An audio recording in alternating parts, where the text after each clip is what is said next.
welcome to the Future Thinkers podcast. I'm Mike Gilliland. And I'm Euvie Ivanova. And this podcast is all about the future. We have a very special guest for you today. His name is David Brin. He's a prolific and award-winning science fiction author. Some of his works include The Postman, which was made into a major movie, and his nonfiction work, The Transparent Society. David has a PhD in space science, and he actually started his career as a scientist. He's also a futurist and a speaker and consultant for the CIA, Google, and many other future-looking agencies and corporations. In this episode, we talk about the transparency and privacy issues in our society. We talk about the different political systems. We also talk about the renaissances in human history and what drives them. And then we get into the Fermi Paradox, or where are the aliens at, which is one of David's favorite topics of discussion. We had a lot of fun recording this episode, and I hope you guys like it.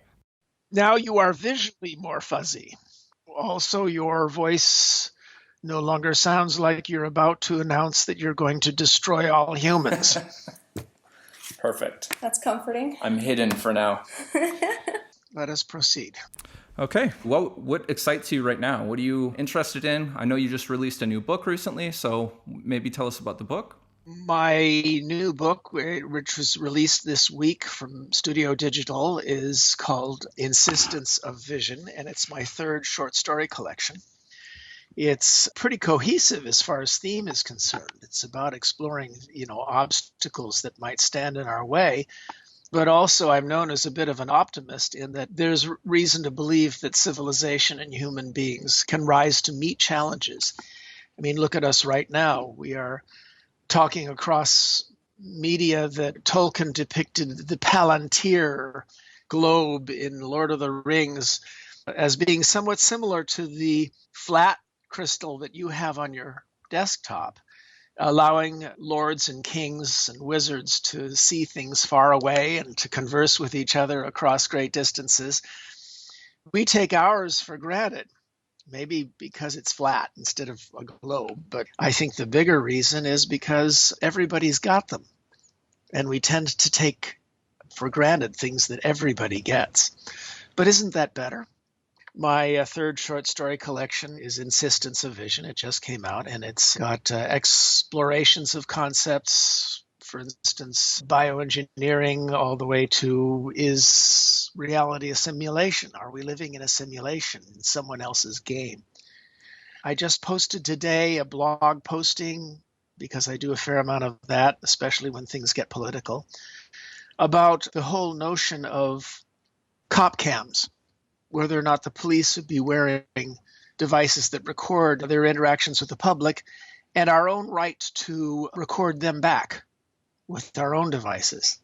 This is something I talked about in Earth back in 1989, and I forecast that it would utterly transform the relationship between the citizens and their protectors.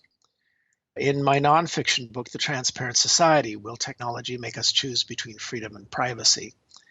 In The Transparent Society, I believe lately it's been discussed a lot, so I know the page number even, page 160. There's a riff that in 1997 predicted that ghetto youths would come out from their car to talk to a cop who pulled them over, and there'd be a camera on the youth's lapel, and there'd be a camera on the cop's lapel.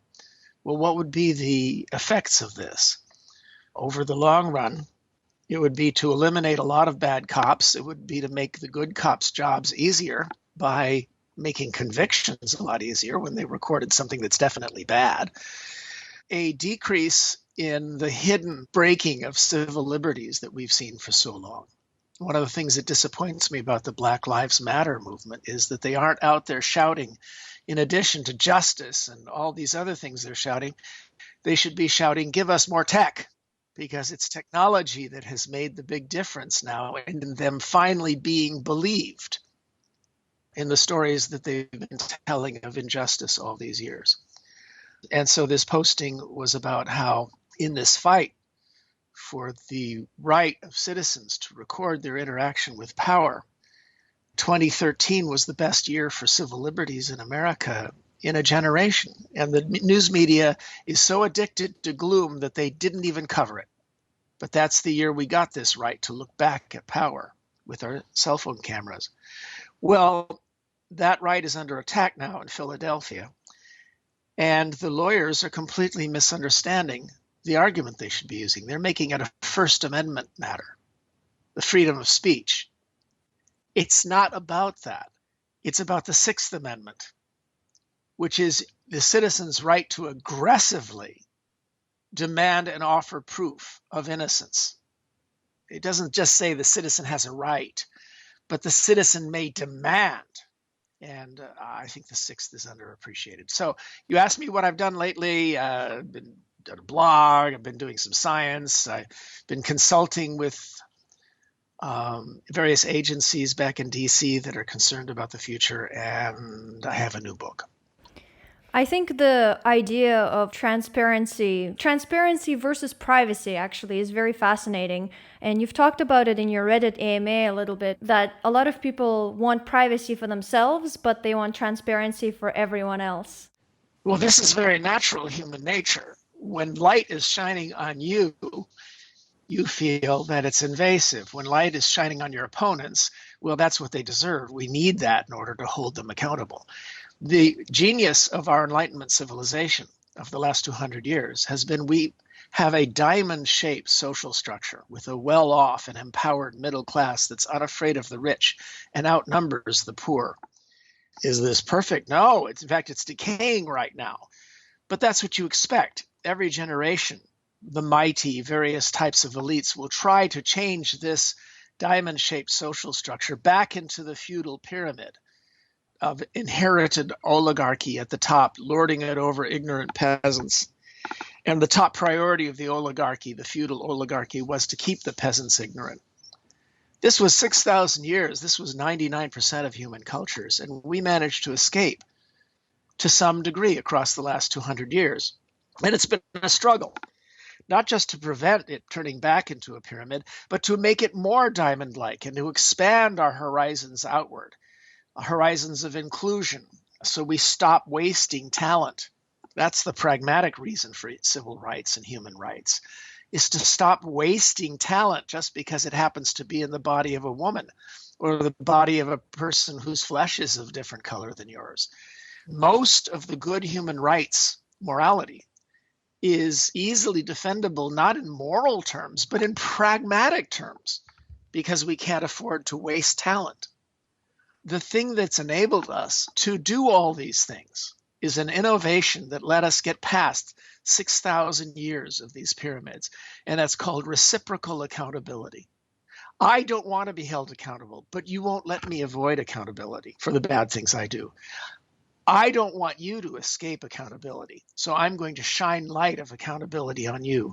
It's adversarial. It's not the way we were preached at by priests for 6,000 years, that we were supposed to get morality by doing what they preach, by feeling guilty. It's a different method. It's competitive because you can't pierce your delusions, but I can. I have my favorite delusions, and even though I'm trained as a scientist, to dismantle my own delusions, and I do it systematically and routinely and regularly because I'm scientifically trained and because as a science fiction author, I'm fascinated by my own mistakes because then I can give them to characters. Despite all those techniques, and I'm probably way above average in penetrating my own delusion, I am clearly a deluded jerk.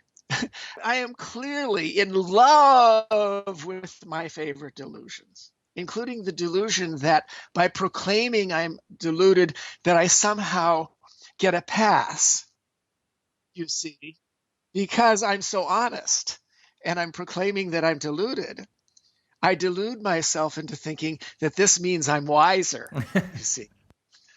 Now, notice what I did. I just riffed off on my riff, thereby proving that I'm wise, that I am capable of noticing the delusion, that my willingness to discuss my delusions makes me wise. We could go all day. But the fact of the matter is that the only way my delusions can truly be penetrated is by other people. And that's called reciprocal criticism, cetocate. Criticism is the only known antidote to error. You are in love with your errors, some of them. I'm in love with my errors. But here's the great miracle of the Enlightenment. We don't get better by being preached to be nice. That has never worked across 6,000 years. We get better by the fact that you are not willing to let me escape criticism, and I'm not willing to let you escape criticism, or at least my adversaries. So you give me the very thing I need in order to improve, which is criticism. And if I look at it that way, as a gift from you, then I will welcome the criticism and I'll get even better. And if you look at criticism that way, guess what? It's powerful. You will get better. You'll find your mistakes. You'll become more powerful. But the problem in human nature is we hate criticism. We hate it. We have a visceral dislike of it, which is stupid. Your enemies are willing to give you for free what you need in order to get better. It's a gift, and you will be happy to return the favor. Won't you? You'll be happy to give your enemies the gift of criticism. We're such generous people. This is great relationship advice, David. Yeah. Greatest relationship advice for any male is get married. Then you'll get the criticism you need. Going back to the hierarchy structure you were just talking about in the diamond shape, we've been looking a lot into decentralization, especially with platforms like Bitcoin and Ethereum. How does that fit into this new social organization structure you were just talking about? Where the power is being distributed among many different nodes as opposed to being held by just a few entities. Well, here's a very interesting question. Always step back and always ask, why do I care about this? Always ask about yourself. What is my motive here? Why do I care about this? One reason you care about distributed power and reducing the power of elites is because you've suckled propaganda for all your life. From almost every Hollywood movie you've ever watched, one of the central principal core messages is suspicion of authority, SOA. You cannot name a popular film that you've enjoyed in the last 20 years that did not have some SOA, suspicion of authority, messages as central themes, along with themes of tolerance, diversity, and eccentricity. The principal hero in almost every film you've enjoyed shows some eccentric trait at the beginning of the film to endear herself to the audience, and always faces some kind of a problem with an authority figure. Now, I've puzzled for the last 40 years as to who is behind this propaganda campaign. I mean, to teach everybody to watch out for propaganda, to teach everybody to watch out for accumulations of authority. And I've concluded that it's something visceral inside our civilization. We reward movie makers for including these themes with our tickets. In other words, we're the ones who are in charge of this reprogramming process.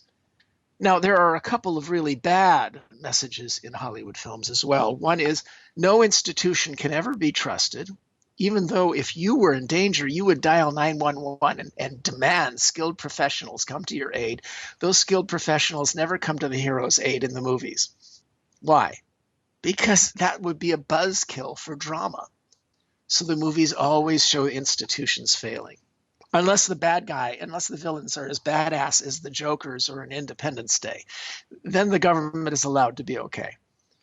The other message is my fellow citizens are sheep. And sure, all the evidence indicates that a large fraction of your fellow citizens are idiots. But the fact of the matter is you wouldn't have this civilization if they were all sheep, or if all the institutions were corrupt. So how does this relate to your question? Well, I'm sounding like I'm defending the status quo, except I'm defending the instinct that you reflected in your question. And the instinct is that if power is allowed to accumulate in pools, those pools will become poisonous. Those pools will become Big Brother. Science fiction is very good at coming up with dire warnings. 99% of today's dystopias and apocalypses are just lazy excuses to get your hero in jeopardy by showing the president in Hunger Games wanting to kill everybody. But 1% of the science fiction dystopias are what are called self-preventing prophecies. Soylent Green helped recruit hundreds of millions of environmentalists. We're alive because Failsafe and Dr. Strangelove alerted us to dangers of nuclear war. The greatest of them all is 1984 by George Orwell. And we all use the metaphor of Big Brother to talk about accumulations of power that might clamp down and bring us back into that pyramid, only now augmented by technology so that we can never escape. A decent American conservative is worried about accumulations of authority by snooty academics and faceless government bureaucrats. A decent liberal is concerned about accumulations of undue authority by conniving oligarchs, aristocrats, and faceless corporations. When you put it that way, they're both right. And we should be guarding each other's backs. And we would be if conservatism hadn't gone crazy in the United States. And we're hoping if they're slapped silly that they'll wake up and become part of the conversation again. That I'm guessing because you have, an IQ in 3 digits that you agree with me. But the fact of the matter is that there are some clever people who've let themselves be talked into, never mind, I won't go there. Well, I guess I already did. The main point is that we have a visceral instinct that authority figures on mountaintops have to be held to greater accountability, and that ideally the solution would be to devolve as much of that down to the middle of the diamond. That gets back to your question. Do I approve of things that enhance the average citizen's ability to make her own deals, to hold accountable those who would harm him, as needing authorities as little as possible to do that? This is the gradual devolution version of libertarianism that libertarians have been going away from rather than going toward, and that's unfortunate. So yes, complicated answer to say that I'm all in favor of this, the instinct, the drive, the creativity that has gone into coming up with devolved and flattened methodologies. Do I think that these are always successful experiments? No, most won't be.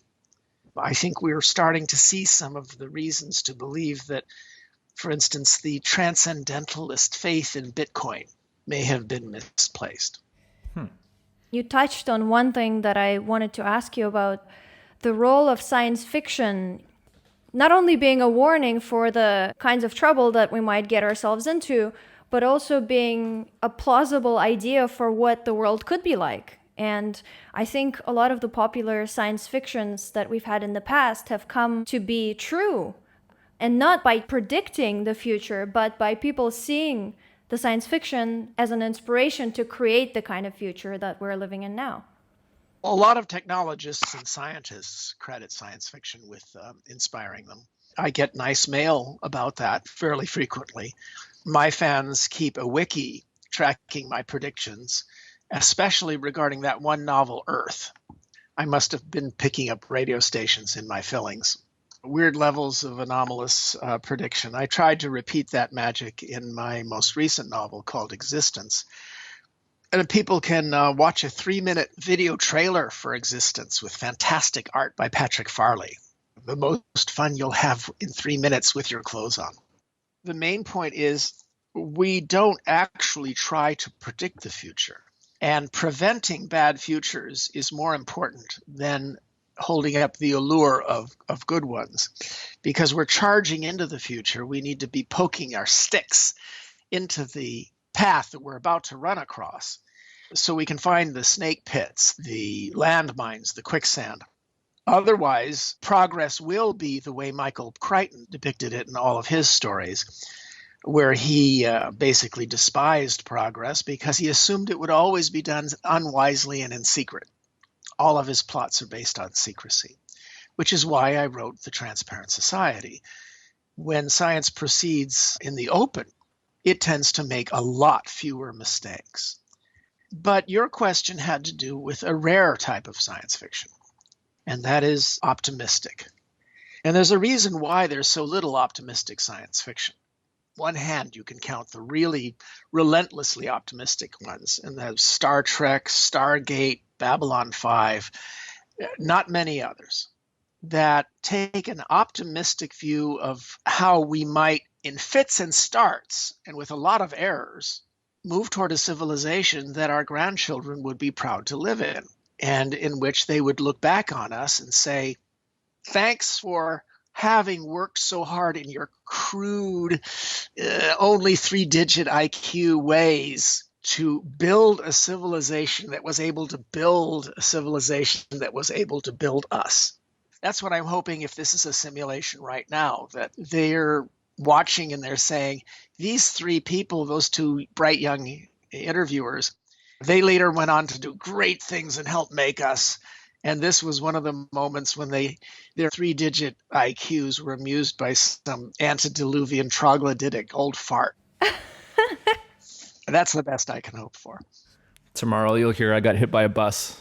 That simulation got shut down. Yeah, that's the wrong simulation. I pity the bus. I'm wondering, back to our political bit, if we can envision a political system that will work better than the one we have today, other than just pushing for more transparency, is there any political system that could be better?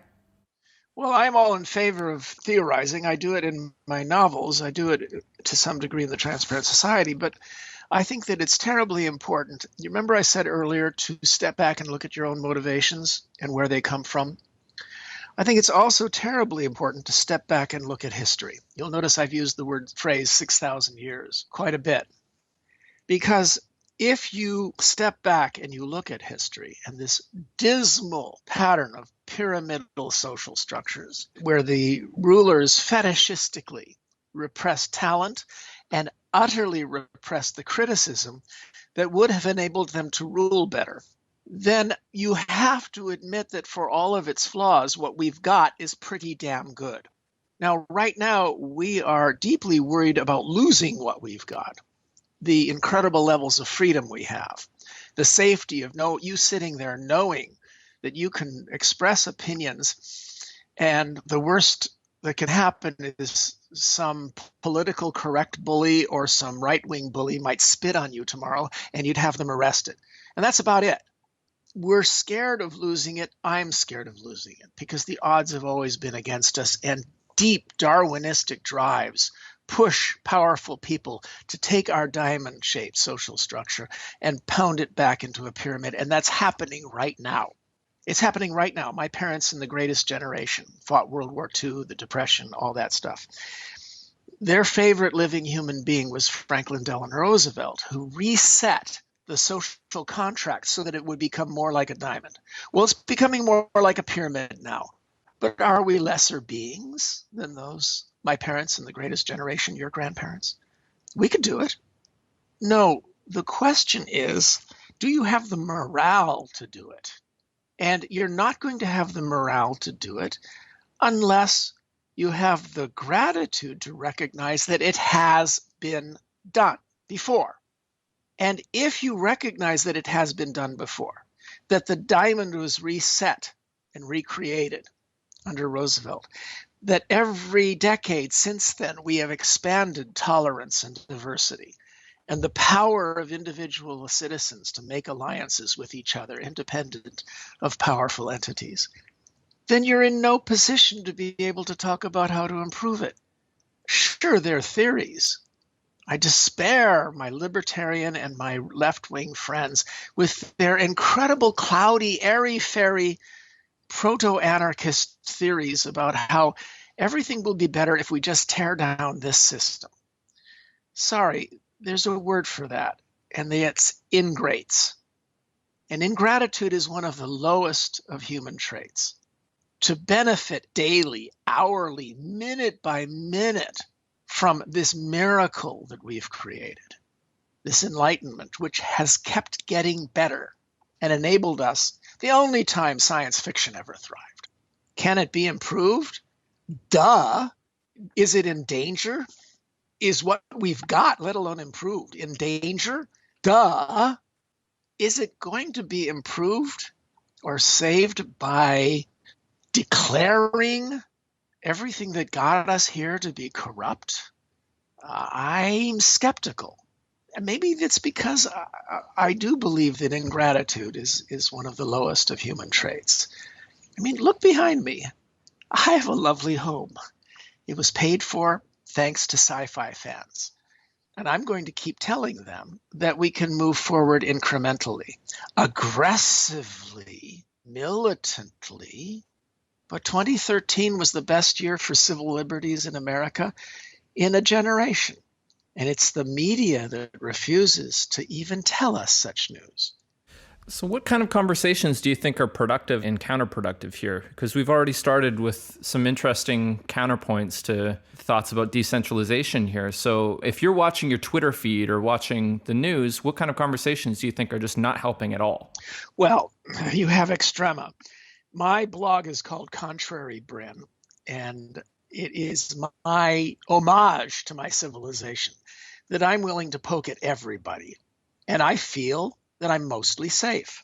I poke in all directions. And it happens, I despise the left-right political axis, which nobody can define. If your life depended on it, you would not give the same definition if both of you had to write it down in an essay for 5 minutes. It's lobotomizing. The problem is that you have to use left-right because it's how people self-label. And obviously, to anybody in March 2016, the American right has gone insane, and it is the larger of the threats to our freedom and civilization. In fact, it's gotten so bad that I don't even consider it to be the right anymore. It has no overlaps with any, valid conservative concerns. It's the Confederacy. It's a reignited phase of the American Civil War. It has all of the traits. And if you make that distinction, well, then blue America is actually in pretty good shape. Most blue Americans think about the future. They're concerned about, trying to save the planet and their children. They'd like to negotiate mixed solutions to problems that use some degree of the state, but that emphasize competitive processes. But it's distressing to see so much oversimplification going on. And that's why, even though I spend more of my time on Contrary Brin poking at shibboleths of what I consider to be a confederacy, I nevertheless swivel and poke at my allies, because there are people on the left who believe that they can prescribe dogmatic solutions to what they passionately believe are problems, and in a way that, when you reduce it down, is highly oppressive and not persuasive. When you're bullying people, it's not persuasive. Instead, you strengthen the other side. I don't know if I answered your question. It's interesting what you were saying about the gratitude issue with us, but I would say also with the millennial generation. I'm interested to know, because from this conversation, left versus right, I know a lot of millennials are not interested in participating in the conversation anymore of left versus right. They're kind of out of that. And while I agree with you, it's an element of no gratitude, there's also this feeling like there's no point. There's no way we're going to contribute to this conversation because it's under the wrong premise. It's happening in someone else's backyard, and we don't feel like we have a say in it. So what do you say to the millennial who maybe wants a different system of government, maybe wants the more decentralized government because they feel they're not represented in democracy, quote unquote democracy? Well, the last 40 minutes I've been attempting to shake up and reframe. You might guess who I would vote for from what I've said, but I doubt you'd be able to find a clear category for me. And if you did, I would then follow that with several sentences of trying to shake up that opinion. I'm contrary, and all of my prior lives ended before I was 16. I was throttled, my throat was cut. Most often I was burned at the stake. You see, the one thing that carries through in reincarnation is personality. I had this personality, therefore I died before I was 16. This is the first one that's let me pass the age of 60 with children in comfort. So I am very, very loyal to this civilization. And when you parse it that way, I think you can get loyalty. I think you can get a sense of vigor from millennials. The problem is that they are inundated with cynical messages. And it is the cynicism that they are expressing when they're backing away. And it's a reflex. As I said, the media are filled with suspicion of authority, tolerance, diversity, and eccentricity, but also no institution can be trusted, and your neighbors are sheep. You mix all those together, and it is just creates a stew that is perfect for being infected with relentless drops of cynicism. And we need to take this scummy mat of cynicism off of the stew. Boy, I get carried away with my metaphors. Because it's deliberate. You honestly believe that Clear Channel and Fox have not been deliberately undermining the loyalty of a third of Americans to the experiment and the republic that they're members of? And the so-called liberal media is almost as culpable. I doubt it's deliberate in their case. It's just cynical. And it's partly because they get into a reinforcing thing where their market responds to this. Look at all the airtime that Donald Trump gets. I mean, for heaven's sake, free airtime, they estimate it's worth something like $1.5 billion of free publicity.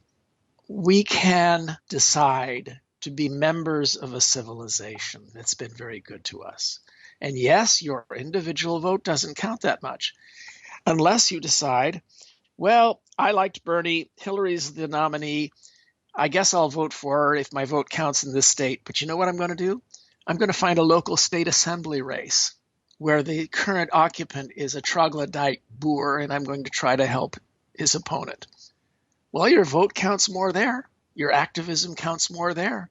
And it matters. You could become an important person in the local state assembly race. So, it's all a matter of framing. And unfortunately, our news media frames things patronizingly. They wag their finger and say, there's nothing you can do. It's all garbage. It's all horrible.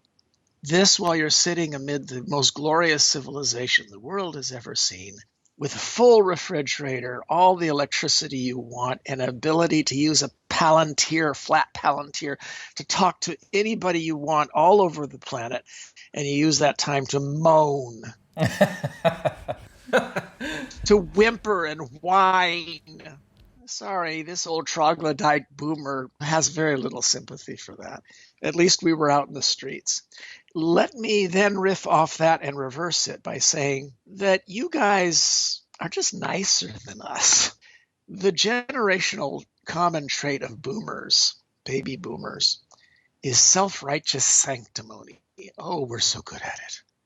And I think it's poisoning America because we're all so old and crotchety and in pain.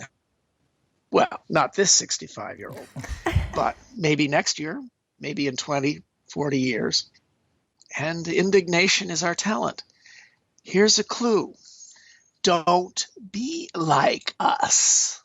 You're better than us. As a matter of fact, the biggest source of pride for the boomer generation is that we made you. We raised you, and you're better than us. Ha, ha, ha. That's the perfect reaction, too. We did it. Right. Sorry, there's one thing you can't take away from us. Obviously, very good parents. Wow. So much pride. Thanks, Dad. Shaking his head. I got you cornered there. Yeah, that's true. Got you cornered. We are pretty good. Yeah. You talk about human civilization having periodical renaissances where things are more or less the same, and then suddenly something shakes things up and things change drastically, and there's this uptick, and then they level out again.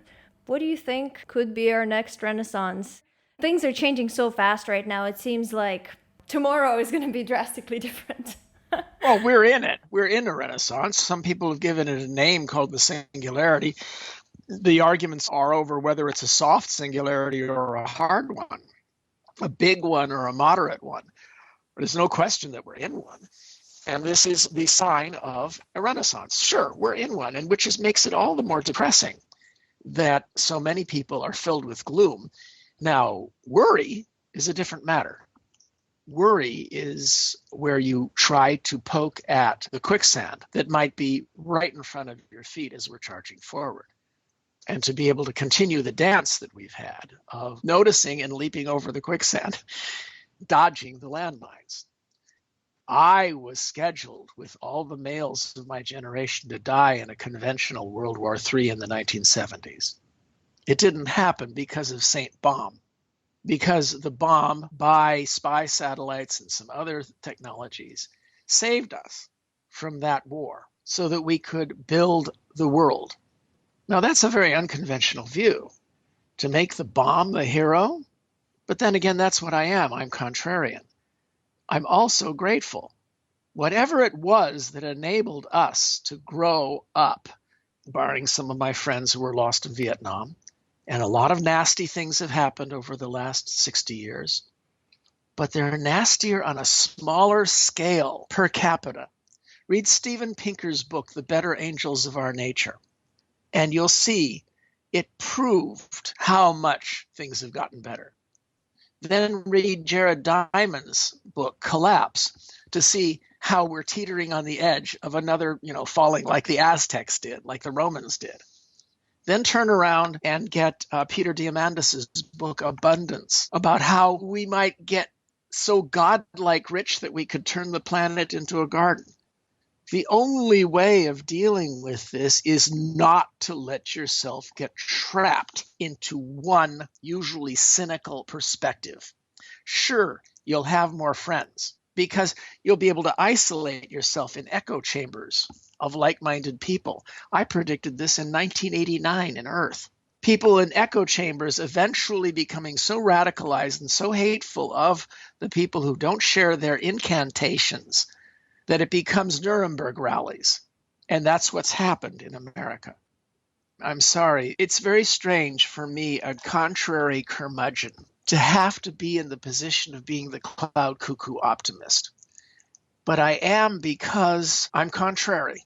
And because everybody is wallowing in this ridiculous, exaggerated pessimism and cynicism, I am forced against my will to have to yammer optimism. Believe me, I know it's more funny to shout cynical pessimism. And I am denied that pleasure because you're all wallowing in it. Somebody has to be the contrarian. So I've got to be the fricking optimist. It's all your fault. This is actually perfect because our last episode was so doom and gloom. Yeah, it was. And we were playing the optimists in this one too, definitely. Yeah. I'm not saying we don't have problems. For heaven's sake, I'm out there on my blog and I'm out there, public speaking and all of that, talking about how insane it is, this war on science that many of our citizens are participating in, and that is foisted on them by cynical, oligarchic, would-be feudal lords. Not just American, but also Australian and Saudi and all of that. They're really trying to rebuild this pyramidal social structure, and the odds have always been against our revolution. So am I saying that we don't have big things to worry about, climate change and all of that? The war on science is not just a war on science, it's a war against every single knowledge profession in American life. Teaching, college professors, economists, journalists, medical doctors, you name it. And if it is based on skill and knowledge and the skillful use of data and argument, then it is a target of this propaganda campaign. So are there reasons for pessimism? Sure, I wouldn't give our odds at more than a third that we're going to maintain this revolution. But a third is good compared to the odds our ancestors faced. And they got us here, and they were ignoramuses, but they had guts, and we have to find ours. I think it often happens when I'm in conversations with boomers, rarely as progressive as you are. There tends to be this you are being pessimistic. Look how great it is. Look how good you've got it. But I want to clarify in my perspective, and I can't speak for all, but for myself, I'm looking at what's here now, and while I'm appreciating it and also seeing what's wrong with it, I just want to see the solutions for going to the next step. I just want to be that progress instigator. So how do you push forward, reaching utopia in the future? Well, I don't know about reaching utopia, but I do know that some of the great innovations of the last 40, 50 years need to be augmented. We talked about privacy versus freedom. Well, I've always despised that as a dichotomy. And you notice I've taught a couple things here. One is step back and look at the reaction you're having. Another is look at 6,000 years. Look at the big picture. Well, the one that I think is also terribly important, watch out for dichotomies. This insidious notion that there's a trade-off between security and freedom. And both sides avow that this dichotomy exists. For instance, you'll hear liberals and libertarians quoting Ben Franklin saying those who would surrender a little bit of freedom for a little bit of safety wind up getting neither. Well, yeah, Franklin was right, but the people using this aphorism aren't paying attention to what it means. It means there's no trade-off. Across all of human history, the proof of this is us. Across all of human history, no people have ever been so safe and no people have ever been so free. They go together. And if you swallow insipidly persuasive dichotomies like that one, then you wind up finding yourself in a trap where you are cornered into saying, I must choose between safety and freedom, therefore I choose. I'm sorry. No asshole is going to get me to choose between my children's safety and their freedom. I refuse. I will not do it. And so you look for the win-win. You look for the positive sum game. And if there's any concept that any of your viewers have to go and look up and study, it's the positive sum game versus the zero-sum game.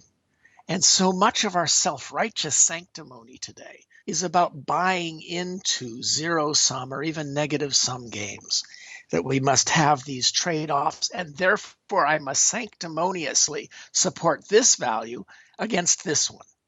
And it's foul. It's treason to us because we are the ones who believe in the positive-sum game. We are the ones who believe and have proved that you can have your cake, eat it, watch it grow larger, and aggressively share it with the poor, all at the same time. More cake. And it's the only way we can win. It's the only way we can get out of these crises and have good stuff for our grandchildren. A planet worth preserving that's been preserved, while at the same time all the toys delivered very efficiently with minimal resource use.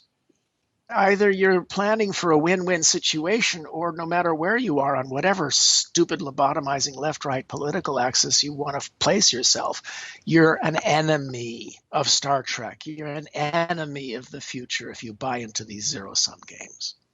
I don't know if that rant answered your question. It's so necessary to have said that, I think.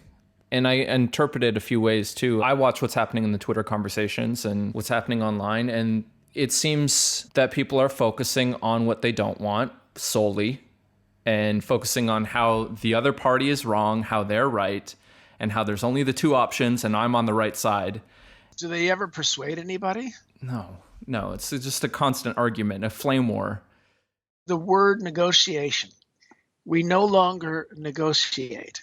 And this was, in my opinion, the aim of the right-wing oligarchic putsch. The whole notion of the propaganda that comes across on Clear Channel and on Fox has been to destroy politics, to give politics a bad name, to hate politics, when that is how we negotiate. And the result has been that of the last 22 years, 18 of those years have had Republican Congresses, and they've been the laziest in the history of the Republic. Even in the 1830s, they issued more subpoenas, held more hearings, proposed more legislation, and passed more bills. Because the objective of the mad American right today is to destroy negotiation and destroy politics. so that we cannot negotiate new solutions to problems.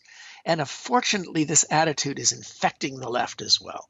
We've had methods, and politics does not have to mean that everything has to be done by the state. Politics can mean these particular state institutions are obsolete. The Interstate Commerce Commission, for example, was captured by the railroads. It was banished. It was deregulated. And we got competition in the railroads. So the Civil Aeronautics Board, CAB, did the same thing to airlines, banished.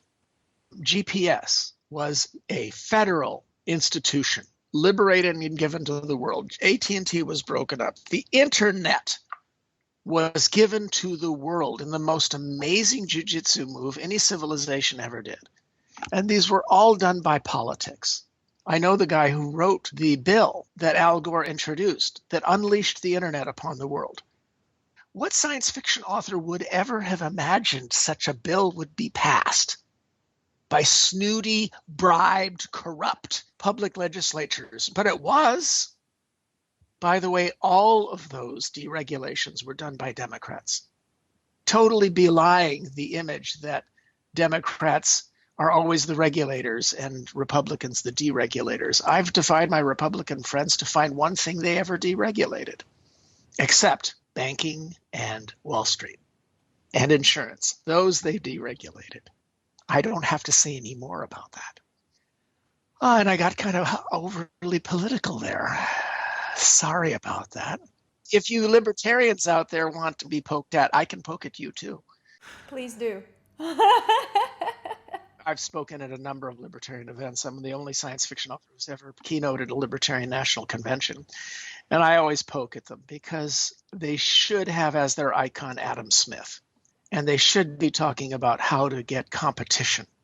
But instead, they've been inveigled and suborned and persuaded and bribed by Rupert Murdoch into making the core value of a modern American libertarianism personal property.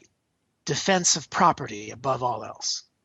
Well, when you're defending that, you're defending the creep toward a pyramidal social structure of feudal autarky. And that's the enemy of libertarianism. That's the enemy that Adam Smith spoke of. Adam Smith knew that this competitive, lovely competitive cornucopia we get from markets and democracy and science and law courts and sports, the harnessing of human competitiveness is destroyed when you empower cheaters, and humans will cheat. And all of these markets can only survive when they're regulated. Look at sports. Sports would not last one day. No sports league would last a day without intense regulation. And I'm including in regulation murder.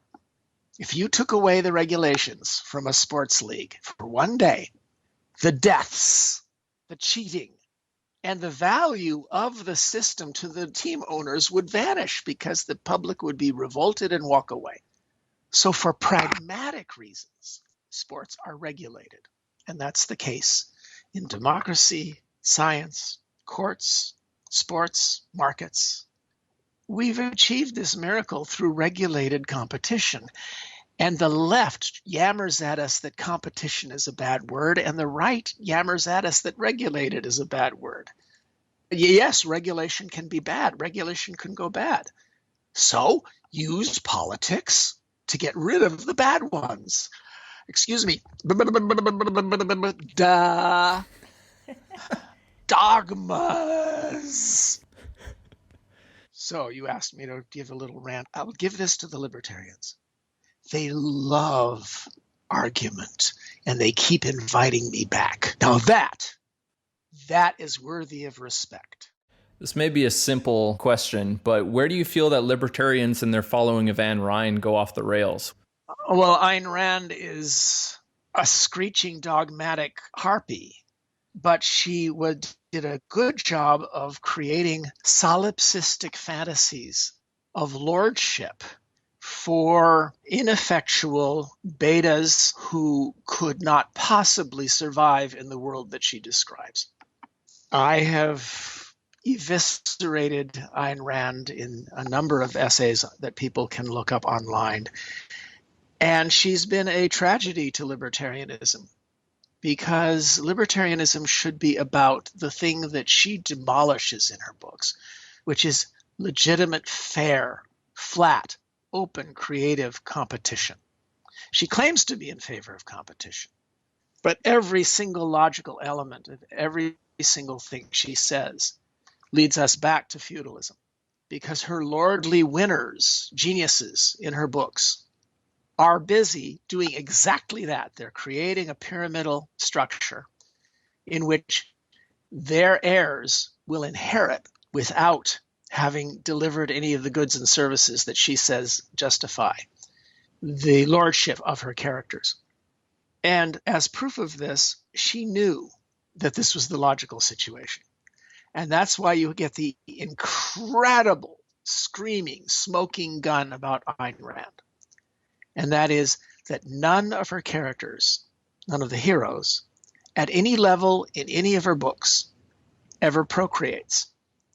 Not one of them has ever had a child. Not one of them. There's one page in Atlas Shrugged in which a lesser follower of John Galt has a couple of kids and talks about schooling. One page. And the rest of them, while they're screwing like mad, have absolutely no interest in progeny and reproduction, the central task of any generation. Why? Because if she shows a child procreated by any of her alpha, Nietzschean, Lord, super uber heroes, then the reader will notice this child is going to be a lord, and all they've done is recreate the pyramid. I never noticed that. It's stunning. It is simply stunning, utterly appalling that generations of bright alpha, mostly male fantasizers who could not make any of the inventions, the new type of steel or the new type of engine, none of the people who are doing those things are Randian. That several generations of these dreamy, I would be a lord if only the government went away. No, you would not be a top dog. You would be kibble. But that these dreamy fellows who obsess on this woman, whose incantations are extremely Marxist in their pattern, if you work them out. Her assumptions and incantations are totally Marxist with one twist.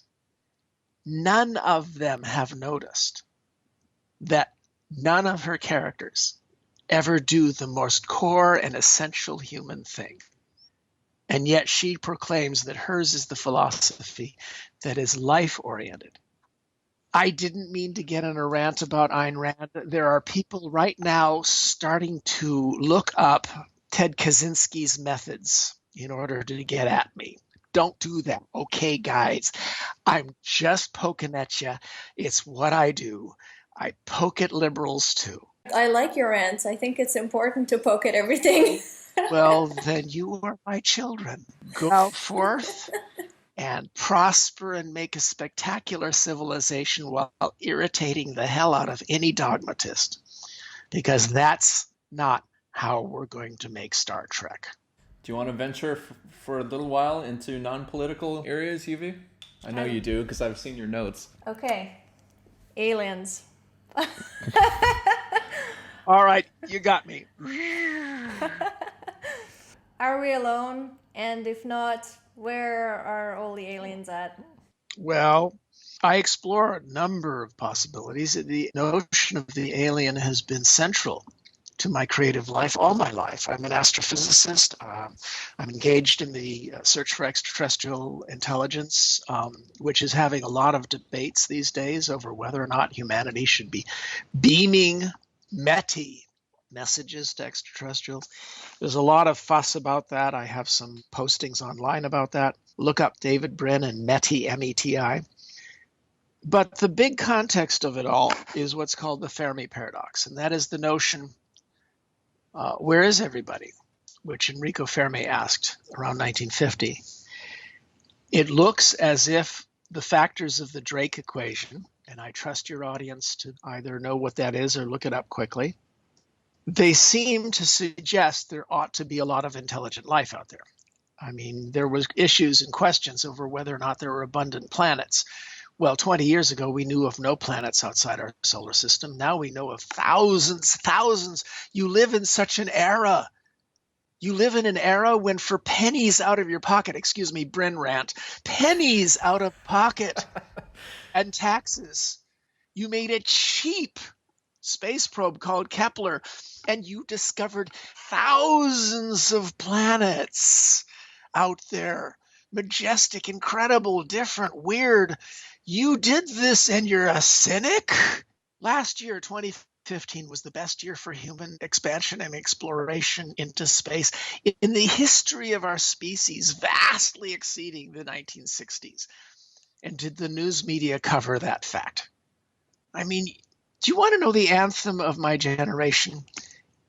Go watch a great movie, one of the greatest ever made, called Network. And there's this scene in which Peter Finch is he's gone crazy, network news announcer, and he tells everybody to stand up and go to the window and shout the phrase, "I'm as mad as hell and I'm not going to take it anymore." You guys have got to answer the boomers every time something cool happens, like landing an arrow shell that pops out and makes a parachute that lets out another parachute that then creates a hover crane that rockets and hovers and then lowers by crane a van-sized laboratory onto Mars that's still there rolling around on our behalf. We did that. And I went to my window and I opened it and I said, "I'm proud as shit and I'm not going to take your damn cynicism anymore." Sorry. No, I'm not. Okay, the Fermi Paradox. We've discovered that planets are common. Life seems to be easy to engender. Intelligence, we don't know. It may very well be. That's on my list. I keep a list of 100 possible explanations for the Fermi question. What's your favorite? Well, my favorite that would be best for everyone is water worlds. We may be exceptionally dry for a water world. That's why we're having problems with greenhouse effect, because the Earth skates the very inner edge of the Goldilocks zone around our sun. And so if we're drier than average, that may mean that there's lots and lots of intelligent life out there on water worlds, but just very little land life that can make fire and have these. In which case, when our descendants go out forth into the galaxy, they would wind up being the starship makers, the postmen, so to speak. Get it? Postmen? And so we get the best possible combination. Lots of beautiful worlds to splash and play at and alien life to meet, but none of them will be competitors, you see, because we'll have the starships. Okay, that's probably the most optimistic of the 100. There aren't very many that are optimistic. Most of them assume either that there's a filter that's keeping the number of intelligent life species low before where we are. Life may be rare, intelligence may be rare, they may all kill themselves off with nuclear bombs. Or there's a filter after, some inevitable mistake they all make. And Nick Bostrom thinks that if we ever discover any signs of life out there, then it means we're doomed, because it means life is easy. Everything up to this point is easy. Therefore, there must be a filter that kills everyone, and that it'll probably get us. I think just like everyone else who talks about this field chooses one explanation, as he did. I don't see the point in that. We don't know enough. So I catalog 100. Well, I like the optimistic ones. Well, optimistic from my perspective, which is they went into some VR bathtub and never came out. That is a strong one. The notion that there is an attractor mode of vast, expansive intelligence that you can only get if you are inside simulations. Robin Hanson, a professor at George Mason University, has a new book that's going to be out very shortly called The Age of EM, or Emulated Beings, which deals with the economics that will drive such a universe if 99.99999% of humans are living in software and only a few rustic types are on the outside with farms or supervising the robots who are maintaining the gigantic hot computers. So that's a very interesting book that I recommend to people, as well as one that I just came out with this week called Insistence of Vision, which also deals in Fermi Paradox issues. Is the audiobook coming out yet? Oh, for that one, no, but Audible has got my first 2 short story collections. Cool. I'm listening to Existence. Yeah. I helped the 3 different narrators they have for Existence to parse out their roles, and so we worked fairly closely together, and it's a wonderful reading. It is, actually. I love the one woman who does the autistic character. It's excellent. It's so jarring, that performance. One of the cool things that I enjoyed is when I sent a pre-reading copy of Existence to Temple Grandin, who's well known to be probably the most famous high-functioning profound autistic in the world, because she's on NPR all the time. She's the one who transformed the American meat industry so that slaughterhouses are much more humane now. And she gave me a beautiful blurb for this book. And my reaction, I admit, wasn't, yes, I'm going to sell more copies. Rather, it was, yes, nobody's going to give me any crap for my autistic characters. Because there are several in the book, and she seemed to think I did a good job. So I was very pleased with that. I was also pleased that the Neil deGrasse Tyson, Carl Sagan style character that I portray in the future, who happens also to be a ganja-smoking Jamaican science impresario, that apparently several Jamaicans have told me that I did it. So I was very surprised by that. I was very surprised. People who want to follow up, Contrary Brin is my blog. My website is davidbrin.com, and buy my books because I have expensive children. Perfect. All right. Thanks so much, David. Great to meet you. Great to talk. Into the future. If you guys want to check out the links to David's books or anything else we talked about in this episode, you can go to futurethinkers.org/episode 24. This podcast is made possible by awesome listeners like Luciano, who is our new patron. If you want to help us make more episodes and also videos we have started making recently, you can support us on patreon.com/futurethinkers. And if you want to be notified when new episodes come out, subscribe on iTunes, Stitcher, YouTube, or any of the other fun places. We'll see you in the next episode.